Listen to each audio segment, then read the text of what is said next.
Okay, so I'm gonna give you a quick run through. This one is not that complicated. This is the inside of the missile silo, and I need to scrap this, which my kid is gonna hate. Um, so I've done some wiggling things about these, of course, are usually over there, and there's another one right here on top of the what is that called, a springboard or whatever, that is attached to the code. And that's what you're trying to get to, is the code to make the springboard go off, which breaks the porta potty, and then you can get through to the end where I leave your prizes down there, which is, the stuff that we stole from you and other prizes, of course, as well. Um, Not really stole. This is an escape room. You know what you're getting into when you get into there.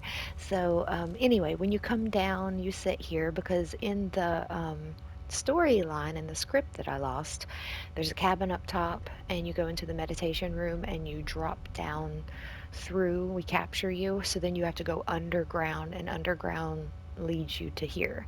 And the idea is that normally you'd be knocked out, but you didn't get knocked out, so the secretary is assuming that you're just a new recruit to be here as part of the cannibals. So you sit down and wait on her. So I hide back here while you are going off, and you can hear me the whole time while you're going off doing your adventure, right? So you overhear her talking about how there's a code to get into the loot room before you leave to get your stuff back. Um, Now, I'll give you the quick hint. Always put your code somewhere and put something in your script that says something like, I know I have the code around here somewhere, blah, blah, blah. So there isn't out, because so long later, I wouldn't remember this code, and there's no way. I mean, I lost the script. So and especially when you're working with wires that have to be merged through things, and it's so many different things merged together, you want that code you want the code saved somewhere here, not outside of the game, so that you can get through, because replacing anything, the door, the switches, anything, can be kind of irritating when you're merging.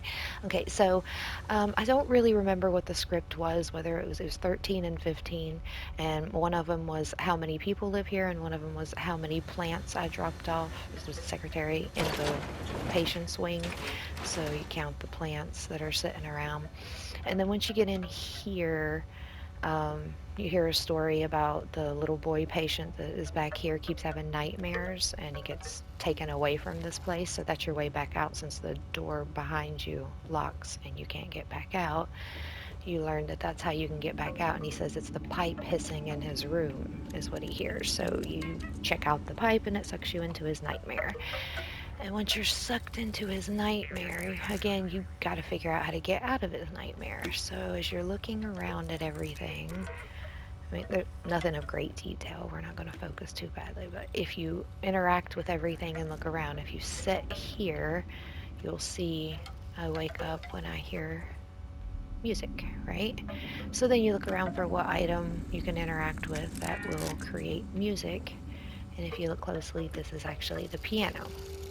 So you use the piano and you get sucked into this little lounge bar area, whatever. And the idea is you have waken up from the nightmare in the little lounge area in their establishment, and the bouncer is telling you, how did you get in here? It's VIP only. You need to leave, right? So you go on out. Again, can't get backwards. Once it's through, there you go. So you got your code from your plants from in there. Now, normally this is blocked off here.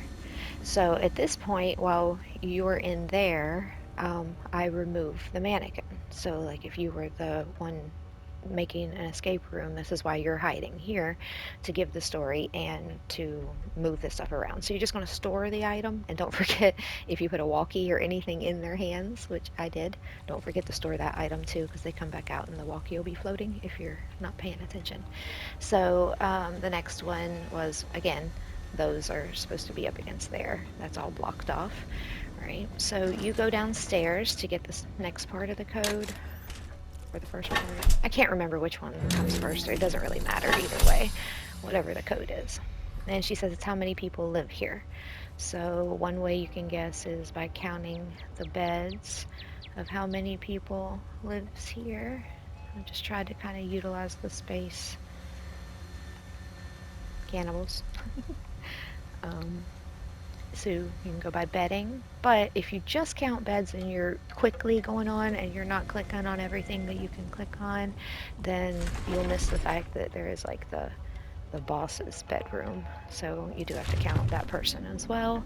Or you can just do the math and figure out the feeding schedule, the eating schedule, and how many shifts of people there are and everything, if you pay attention that closely. So at this point, while you're down there doing all of that, I would be storing these so that they're not floating there, of course. I was just in here messing around earlier. And then you would have all 4 digits of your code. You would put them in here, which again, these would be centered over here and these would be centered over here. I just had a lot of finagling I needed to do. And now that I'm scrapping it, I never went back to really fix it. So there it all is. Here's a little room here, and there is a crap ton of extra space. This is the missile silo, if that's what you came here for. There is a crap ton of extra. Can I get through there? Yeah, there's a crap ton of extra space that I'm not using here, but because of all the details, see my budget space, you can see I had used a bunch of it up because a lot of the things that I needed. Um, so I've just been using this as this used to be a place to take photos. What's it called? I can't think. I'm sick right now. But uh, I just have it right now for taking quick headshots with a white background so you can float up there and stand on that. And I was working on a way to make this where you go down in there um, like an elevator through here. You have to port to get back out though. But that's how much extra space you get in the missile silo. That whole escape room took up in just that blocked off amount of space. So there's a bunch of stuff in there. It was really cool, but I'm not going to make everybody go through all that. Like a bunch of little things hidden off that when we were in there, if you would have looked up, you can see all that. In case people are looking, there was stuff at every corner and it was blocked off. That's what took so much space. And that's it. That hole's not normally there. I had it for earlier. So there it is, the missile silo, kind of a roundabout of how to do a quick little escape room kind of thing if you want to make something like that for your friends. It's really fun. A bunch of people really liked it. I had people help me work out the kinks and everything, and it ended up working out really well. And like I said, my kid loves it, and is not going to be happy to find out that it is being scrapped, but it's being scrapped. So say goodbye. Thanks for watching.